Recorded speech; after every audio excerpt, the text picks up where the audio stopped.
Has anyone here ever chosen where they're going to be born?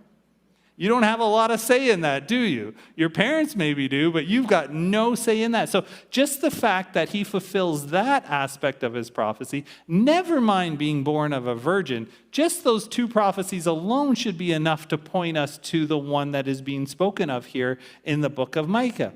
It says that this will not occur at this time. So, right, he says that this will occur after the people have been sent away and after they return. It's not going to happen in the time of Micah, but it's going to happen later. We know that that happens 700 years later. The other thing that we know is that he will be great and that he will be known to the ends of the earth and will even shepherd his flocks and be a king to even other nations. That is what is described here. That is what he is going to be like. That is what the prophecy is. So the question then is, where is this prophecy fulfilled? How do we see the fulfillment of this prophecy take place? So they see the star in the sky. They know that there is this king who is going to be born. So what do? They go to the place logically, right? If they follow the star, they know he's the king of the Jews. They know this is where the star takes them. So logically, where do you go? You go to where the palace is. Because if you're looking for a king, you're going to go to Jerusalem. It just makes sense. They go to Jerusalem and they speak to Herod. Herod at this point is a puppet king for the Romans. He's not even fully Jewish, and he's not from the line of David.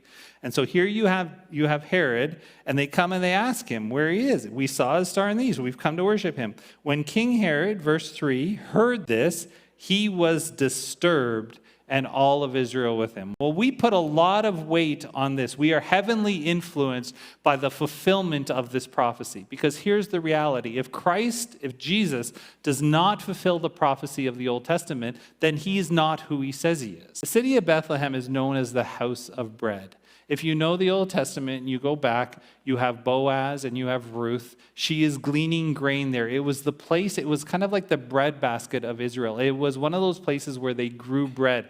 It is set perfectly and it receives the right amount of rain to grow grain there. And so that was why it was known as the house of bread. The one who would come out of that, where the people are fed, calls himself the bread of life.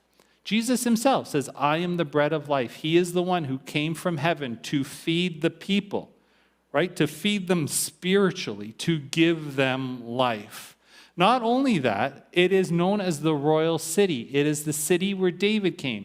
Micah is saying the kings that we've had are not as good as the one that we had when we had David. And from his line is supposed to come the one who is the greatest king ever, that the whole world will know who he is.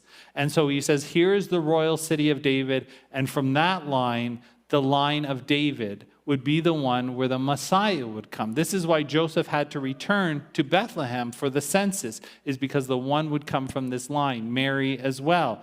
This is the royal city of David, the kingdom where God is king. And lastly, we know that he is going to be a shepherd leader, that he will shepherd his people.